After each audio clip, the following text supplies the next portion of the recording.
There was no doubt anymore. Skynet had created a cybernetic organism. It was designed to blur the line between a man and a machine. People started to think that there were Terminators amongst us, wolves in sheep's clothes. Some of us left, even though we hadn't seen any other infiltrators yet. Or at least, we didn't think we had. And that fear of not knowing was what turned the tide of this war. That night, Skynet won. I still have to run some tests, so for now I would say no. We need some more time, Connor. I know you don't want to hear this, Commander, but if there's one person who can help us, it's Dr. Mack. Mac, we don't even know if he's alive. He is. He's in the Hollywood Hills. We knew a time would come when we'd need him again, so we've kept an eye on him. Wait. You've been watching him without telling me? Let your emotions cloud your judgment before, Commander. That's why I decided that Mac's whereabouts were no longer This is your bullshit. concern. He can't just magically fix all of our problems. He's a man, not a god. A man that makes That's mistakes. Enough, Commander. You know what happened last time. He's the reason Perry's I dead. said that's enough. Sergeant Rivers? Yes, sir. TechCom believes that being marked for termination is a badge of honor, a sign that we're doing something right. We wear it proudly. And knowing you're wearing such a badge, Rivers, is all I need to trust you with handling this mission. Commander Barron will fill you in on the details. Good luck, soldier. Over and out. Looks like you're going to Hollywood Hills.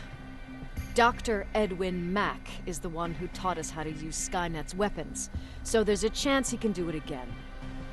Take him that second-generation plasma rifle and see if he's able to reprogram it. If we want to use Skynet's weapons, we need to bypass their encryption lockouts. How will I find him? He's obsessed with surveillance. So when you get there, look for any cameras, biometric sensors, or any other tech stuff. He should be around. That's it.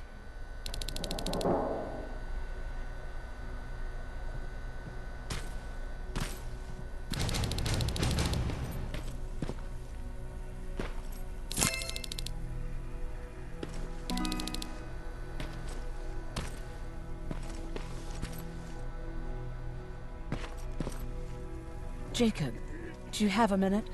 Of course. I've heard that you're going to Hollywood Hills. Well, with Barron yelling like that, the whole shelter heard. He wanted me to tell you if I needed anything, so here it is. When you get to Hollywood Hills, could you stop by my old house? It's near the Griffith Park tennis courts. I wonder if Peter went there and left something for me. I know he'd be stupid to go there, since now it's behind the Annihilation line, but then again, he was always full of stupid ideas. I'll see what I can do. Thank you.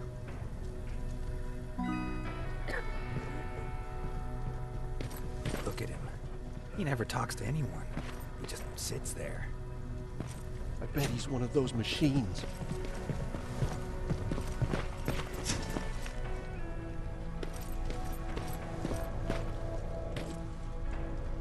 Do you need anything? Can I see your hardware?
Jacob, I didn't see you there.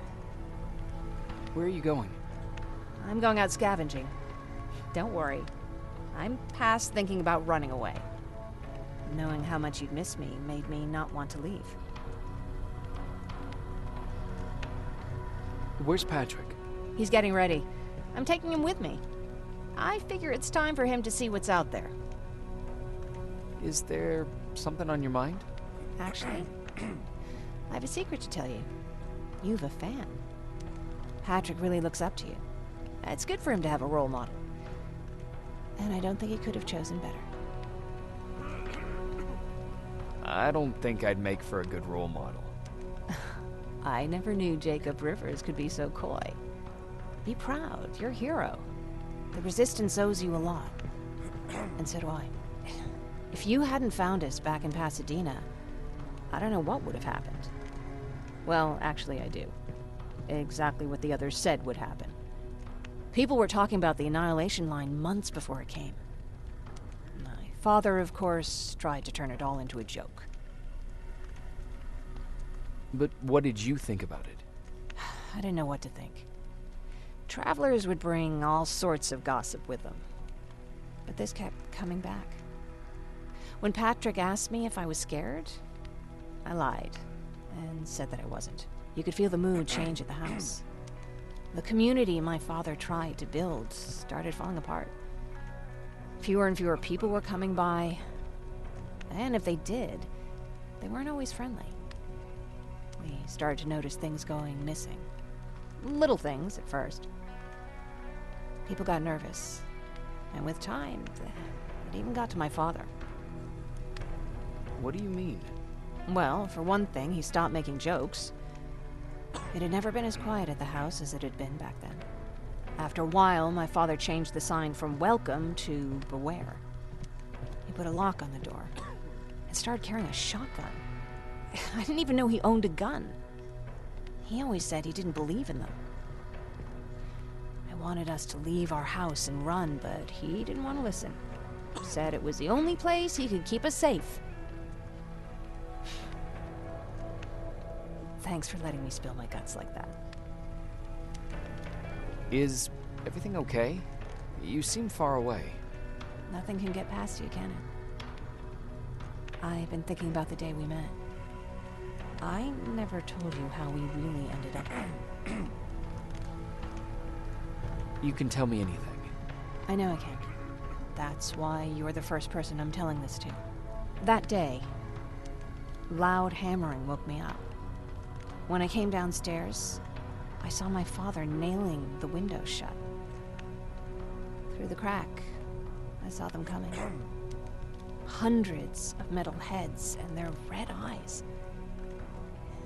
Even though they're just empty shells, I could feel the hate radiating from them. What did you do? I made Patrick stay upstairs and went back to talk to my father. We argued for a minute or two, and I tried to pull him away from the window. He pushed me away.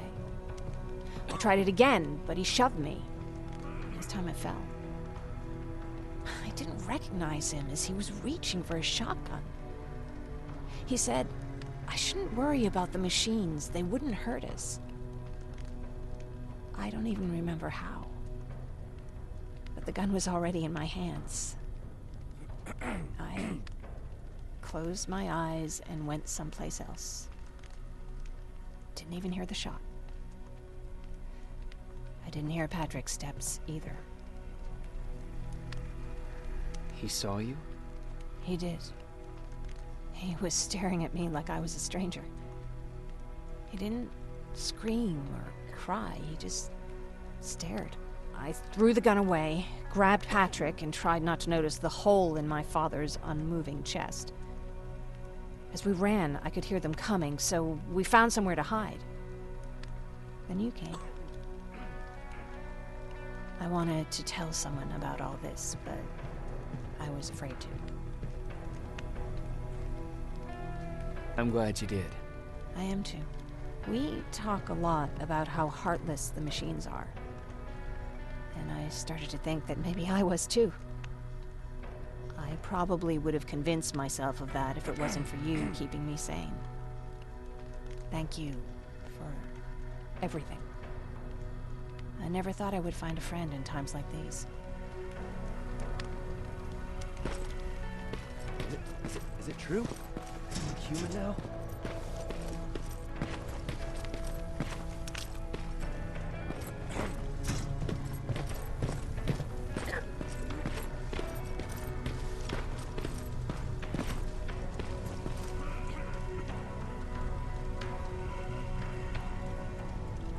Jacob, What's the situation like in the shelter?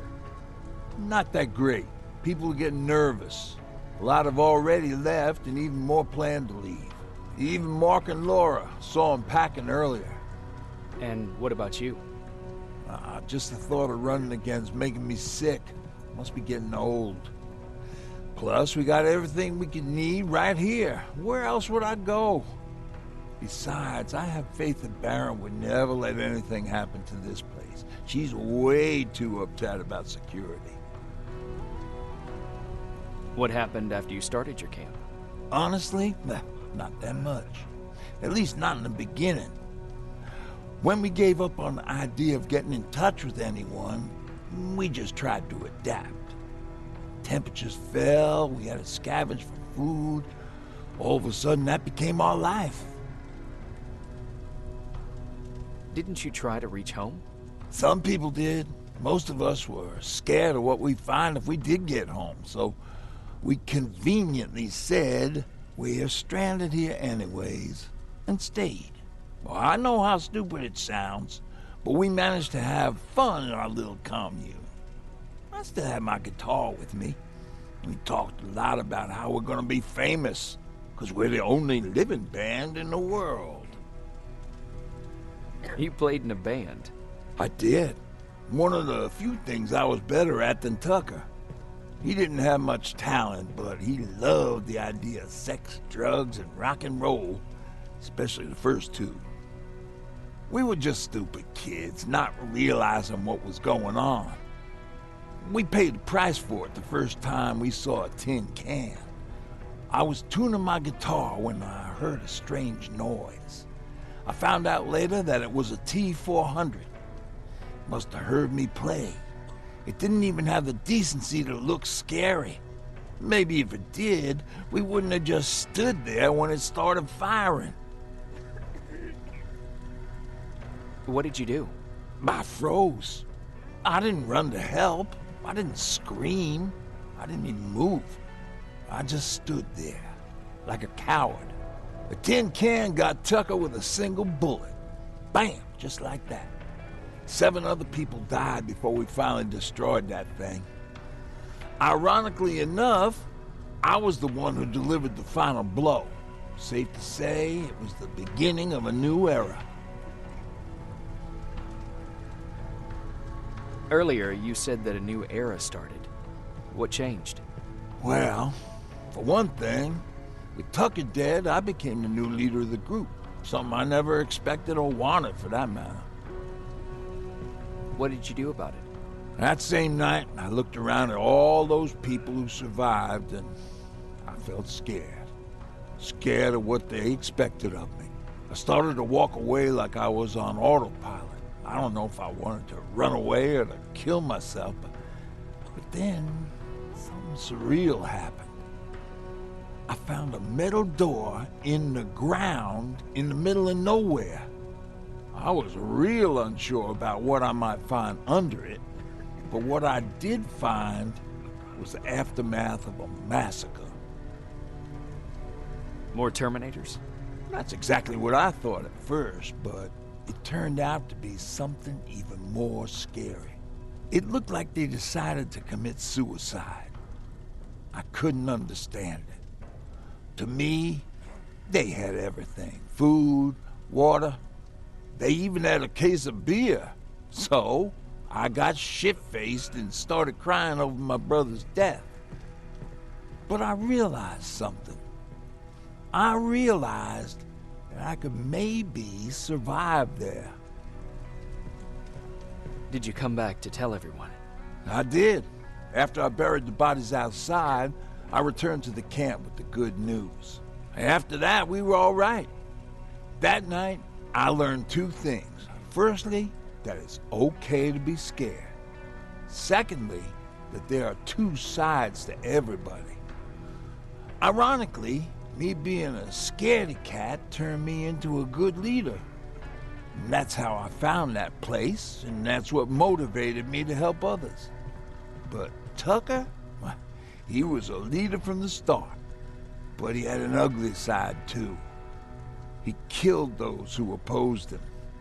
He was a real scumbag, but he was my brother. He made me want to be a good person for the both of us. Our hangover wasn't a high price to pay for that lesson.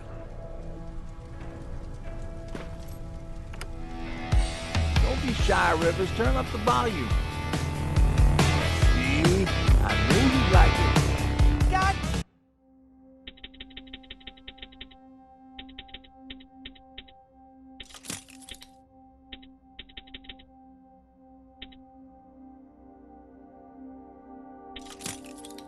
Damn it!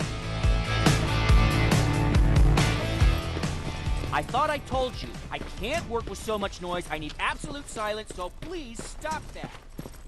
Well, what's with the dog? They've been like that ever since they brought that thing